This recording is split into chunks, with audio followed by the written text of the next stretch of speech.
Rebonjour les abonnés, bah écoutez, il faut que je vous dise, c'est que ma caméra en fait s'est éteinte, elle a rebooté tout à l'heure, donc ça a été chiant, parce que visiblement, je pense qu'elle devait être trop pleine, en fait je sais pas ce qui s'est passé, donc tout simplement ce que je voulais pas arriver, est arrivé, parce que tout simplement, j'avais envie de vous faire un film, vous savez, quand je vous ai parlé tout à l'heure, je vous ai dit, on était au point critique où on allait avoir 1000 watts et qu'il se déclenche, donc regardez, je suis désolé, donc la coupure n'est pas à moi.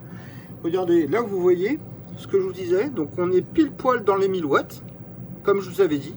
Donc on est en puissance stabilisée à 1000 watts, et là voilà, il s'éteint pas. Donc en fait, il fonctionne, mais à partir de 1000 watts. Ça veut dire que tant qu'il n'y a pas une puissance nominale de 1000 watts, il ne fonctionne pas. Sa puissance est de 6,6 kW, donc c'est vraiment c'est un très gros système en injection réseau, mais sa puissance nominale, pour qu'elle puisse produire plus que ce qu'il consomme, en fait, c'est le minimum de 1000 watts, d'accord? Donc en fait, vous voyez, là, actuellement, il fonctionne très bien.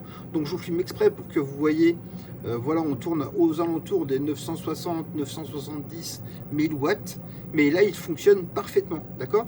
Donc il est à son point, il n'est pas à son point de rupture, parce que ça serait en dessous de 900 watts, 1000 watts. Mais à 1000 watts, il fonctionne très bien, d'accord? Donc regardez, on est revenu ici. Donc là, on est à 480 watts de panneau solaire, donc vous voyez, il a besoin de 2 fois moins de puissance, donc en réalité, je consomme 490 watts ici, et je consomme 1000 watts là, d'accord? Donc vous voyez bien, parce que tout ça, ça sort du même câble, donc en réalité, j'ai 1500 watts ici, d'accord? Donc voilà, donc c'est juste ce que je vais vous montrer. Alors par rapport à ce matin, ce qu'il y a ici qui manque, c'est que tout simplement, en fait, il y a le câble. Parce que tout à l'heure, j'alimentais les 3 onduleurs ici pour que ça consomme du courant, tout simplement. Comme j'ai débranché, parce que voilà, j'ai 2 abonnés qui vont venir, donc je voulais pas que le fil reste ici dans le passage, d'accord? Parce que j'alimentais ça ici, donc j'ai débranché parce que j'ai pas envie que quelqu'un tombe. Déjà, j'ai mis un câble ici et c'est embêtant parce que du coup, les panneaux solaires sont là. Et je voulais absolument avoir la possibilité de montrer aux gens. Donc il n'est pas connecté à l'EDF, donc les batteries sont pleines, on va voir ça tout de suite. Mais comme je vous disais tout à l'heure, actuellement, on ne consomme que 100 watts en fait, pardon, 101 watts, d'accord, donc 100.3. Donc le frigo, le congélateur, la veille du micro-ondes, la grosse télé, les 5 lampes et 5 lampes là, d'accord. Tout à l'heure on consommait 200 watts parce que tout simplement en fait j'alimentais toute cette partie là en fait, d'accord. Bon, voilà, c'est tout ce que j'avais à vous dire. Alors maintenant on va regarder quoi? On va regarder, juste vérifier par vous-même ce que je vous ai dit tout à l'heure. Donc 1000 watts, on les a. Alors c'est chiant parce que je voulais vraiment que vous voyez le début de la transition vraiment pour l'installation. Donc c'est très important parce que à partir du moment où on a un rayon de soleil, pour reprendre ce que je vous ai dit tout à l'heure, ça fonctionne vraiment très bien. Vous voyez, celui-ci en fait, il prend l'électricité qu'il a besoin, il recharge les batteries. Alors actuellement, regardez, il recharge les batteries. Regardez bien le sens de la flèche. Ça veut dire que il utilise 400 watts, d'accord? Mais il ne consomme que 100 watts, d'accord? Donc en réalité, les 300 watts de différence, on voit bien qu'il consomme 100 watts. Enfin, il produit 102 watts. C'est ce qu'on consomme ici, en haut à droite. Les 300 watts de plus qu'il consomme, c'est parce que il injecte dans les batteries, d'accord? Donc le sens de la flèche, c'est bien comme ça, d'accord? Donc c'est très important. Tout à l'heure, je vous ai dit quoi? Je vous ai dit, on va faire un truc, on va brancher le micro-ondes. Alors, est-ce que les batteries sont pleines? Alors, on va regarder, mais oui, elles sont pleines. Voilà, on a 27 volts, donc c'est bon, il n'y a pas de souci. Et on va faire un test, les amis, c'est que tout simplement, en fait, on va mettre 4000 watts et on va voir qu'en fait, ça ne... même si on n'a pas une grosse puissance, donc là, en fait, on a 400 watts ici et 1500 watts là, d'accord? Parce que là, comme vous voyez, il pleut, c'est vraiment pas beau. Mais on va prendre la puissance maximum de l'onduleur. Donc là, tout de suite, je vais vous montrer l'application. Alors, j'ai mis la chaise là parce que je me suis rendu compte qu'en fait, ici, ce qui se passe, c'est que il y a du métal, je suis devant et en fait l'antenne est derrière. Et en fait ici il y a l'onduleur, il y a les batteries et il y a ma voiture derrière. Donc ça fait une grosse cage de Faraday. Donc on va vérifier maintenant si ça fonctionne bien. Ah, voilà. Alors, là, il est décrissé parce qu'il capte pas. Alors, je suis obligé de relancer l'application.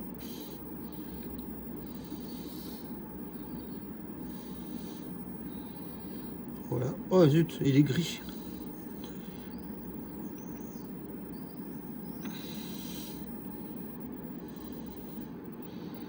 Alors, je vais le mettre ici.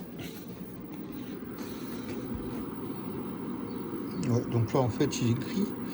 C'est parce que il voit pas la connexion.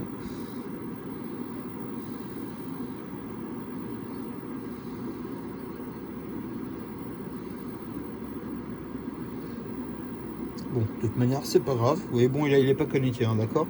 Là, il me dit qu'il ne voit pas. Le 306, le routeur 306, c'est celui-là. Donc c'est bien celui-là. Bon, pour l'instant, il ne le voit pas.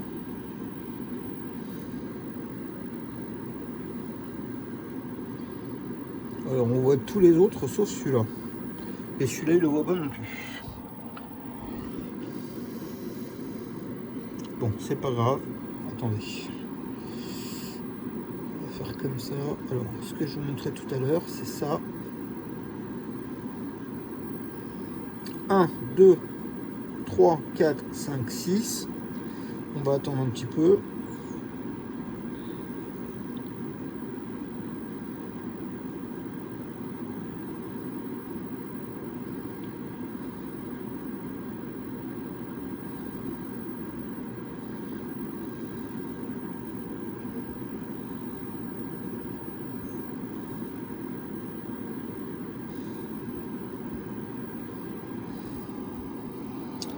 Alors c'est vrai que ici on a beaucoup trop de... Voilà, donc on est connecté. Alors je vais voir si je peux me connecter à l'application.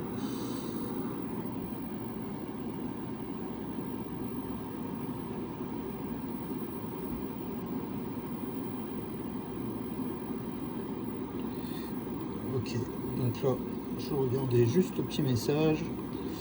Alors,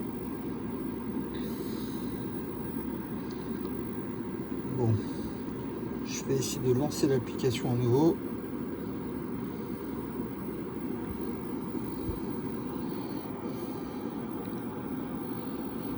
Bon, ce qui est chiant, c'est que en fait, j'ai pas pensé sur le coup, mais en réalité, j'aurais dû mettre le petit routeur en réalité un petit peu plus haut. Pourquoi? Bah, c'est simple. C'est que regardez. Si je me mets à la hauteur ici du routeur, ben il y a les batteries qui font interférence parce que ça fait cage de Faraday. Il y a les autres onduleurs et derrière ma voiture. Et donc en fait derrière c'est chez moi, donc c'est vraiment le pire. Vous voyez, si je l'avais mis ici, ou alors si je l'avais mis en hauteur, mais le câble n'est pas assez grand pour pouvoir me mettre contre le mur avec la prise, d'accord. Et puis bon, je voulais absolument que on puisse avoir la possibilité de voir qu'il n'y a pas de fil, sinon en fait il y a toujours les gens qui me disent ah oui mais bon il y a un fil, c'est quoi ce fil? Bon bref, c'est toujours un petit peu chiant, donc c'est pas grave, on va faire la démonstration, on va oublier la petite application. De toute manière elle va se remettre en route après un petit peu avec le temps. Donc moi je vous propose c'est qu'on fasse un test de puissance, d'accord. Donc là vous voyez en fait on est toujours en 400 watts ici.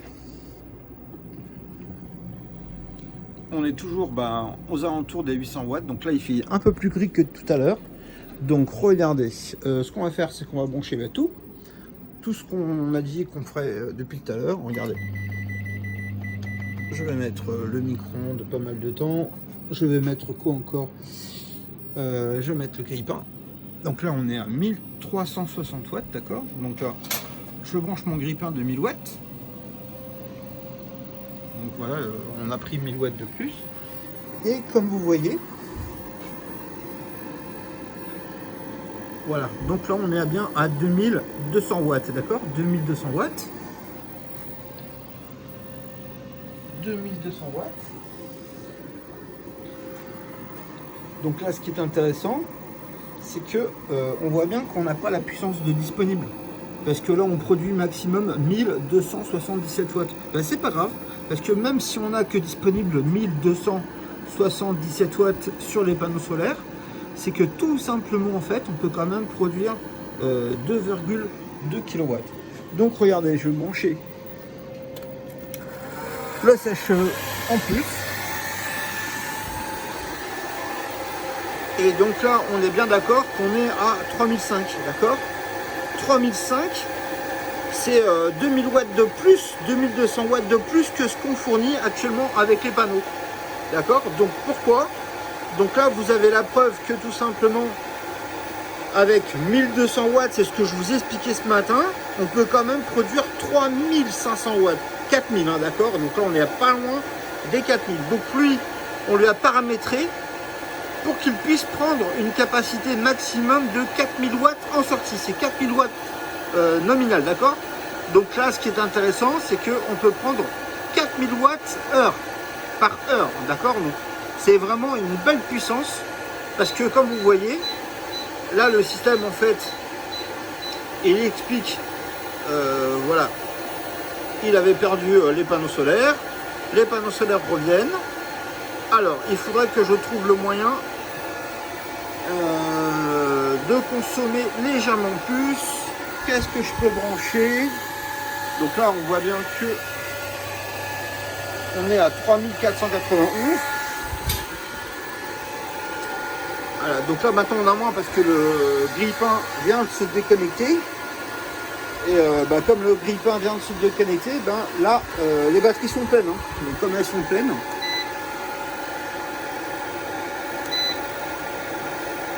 ouais, elles sont à 24 volts 6. Donc regardez ce qui va se passer. Je vais éteindre le sèche-cheveux. Bon, je vais éteindre le micro-ondes aussi. Voilà. Donc là, on va reconsommer exactement la même chose que tout à l'heure. Donc là, on est à 102 watts. Et le système, en fait, il recharge les batteries. Donc là, il recharge les batteries à grande vitesse. Donc c'est exactement ce que je vous ai expliqué ce matin. Donc on retrouve la consommation ici. 102 watts, c'est bien ce qu'on a ici. Et donc là, ce qu'il a pris dans les batteries pendant la surconsommation, maintenant il est en train de remettre dans les batteries comme ça. Donc là, il prend toute l'électricité qu'il peut. Donc là, en réalité, il prend absolument ce qu'il a de disponible au niveau des panneaux solaires, ce qui est très important. Évidemment, on aurait pu continuer comme ça, d'accord? Écoutez, j'espère que ça vous a permis de comprendre certaines choses qui sont importantes pour vous. Voilà. Sinon, j'aurais même pu mettre la plaque électrique. Bon, après, c'est pas important, vous avez compris, hein, d'accord? Ce que je vous ai dit, c'est que tout simplement, il est paramétré à 4000 watts. Donc, on a pu obtenir les 4000 watts. Et vous voyez, en fait, alors, les mêmes circonstances font les mêmes situations, d'accord? À partir du moment où il va remettre toute l'électricité qu'il a pris dans les batteries, on va se mettre à charger moins. Et donc on va retrouver la même charge qu'on avait tout à l'heure, on avait 400 watts, d'accord? Donc 400 watts, pourquoi? Parce que tout simplement, en fait, il va chercher à économiser. Ce modèle-là peut fonctionner de trois manières. Il peut fonctionner sans batterie en tant que convertisseur, il peut fonctionner en batterie pour être en mode autonome, et il peut injecter dans le réseau. Pour certains pays, voilà, donc on doit choisir les paramètres et le fonctionnement qu'on souhaite, d'accord? À partir du moment où on le paramètre correctement, il fonctionne vraiment très très bien. Donc là maintenant, comme vous voyez, il est en train de charger, il est en train de, voilà, donc on est revenu à 400 watts, la consommation qu'on avait. Je pense qu'il va finir comme ça. Pourquoi? Parce que tout simplement, c'est la puissance qu'il avait tout à l'heure, d'accord? Donc là, il est en train de réguler, il est en train de stabiliser. Il voit, donc on entend qu'il arrête de faire du bruit, enfin il fait moins de bruit en tout cas. Et donc il va continuer à charger, finaliser de charger sa batterie en fait dans le meilleur, voilà, dans la version la plus économique qu'il soit pour ne pas abîmer les batteries et pour maintenir le maximum. Alors moi je l'ai paramétré volontairement à 29 volts, donc on va vérifier. Alors là actuellement il est à 27 volts, donc dans un premier temps il est en train de charger et après il va affiner le réglage, d'accord? Voilà, donc en fait on peut voir le pourcentage.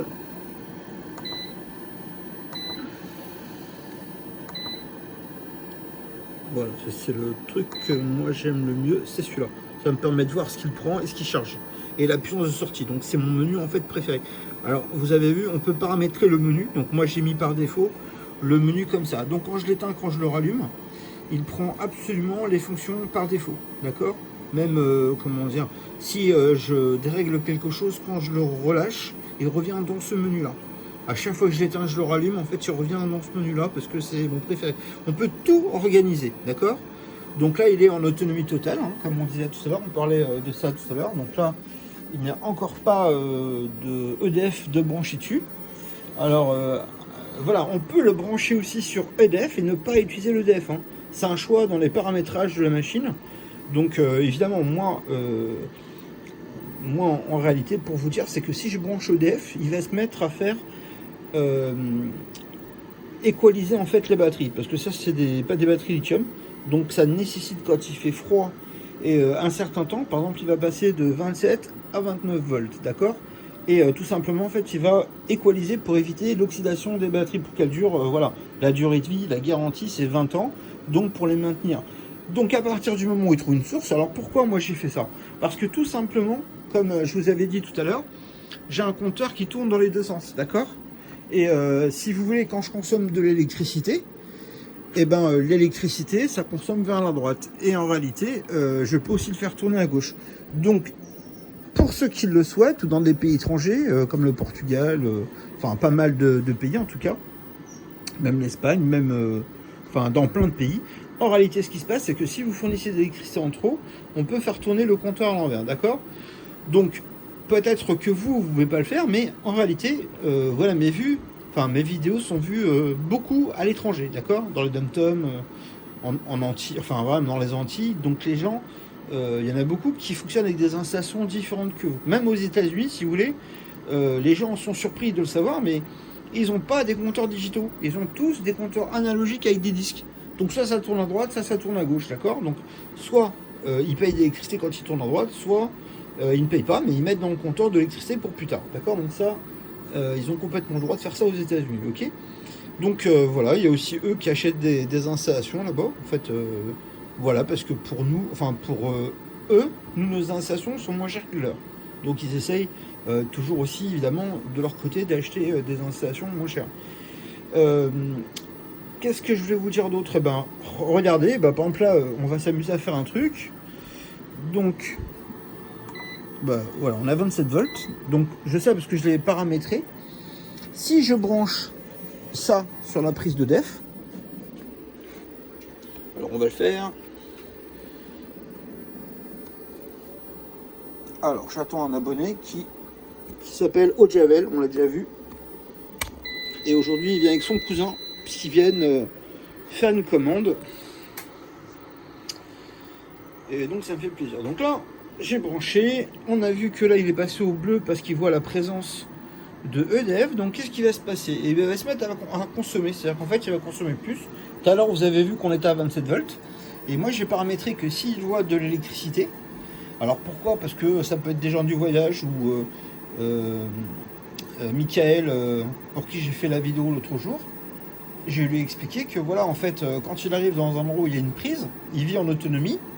Mais quand il y a une prise électrique sur laquelle il peut prendre du courant, et ben tout simplement, le système, ce qu'il va faire, c'est qu'il va mettre en floating les batteries. C'est-à-dire que tout simplement, il va recharger le maximum qu'il puisse prendre. Donc là, c'est pas moi qui décide parce que c'est le paramétrage en automatique qui permet ou qui permet pas de le faire. Et là, ce qui est intéressant, c'est que écoutez, là pour l'instant,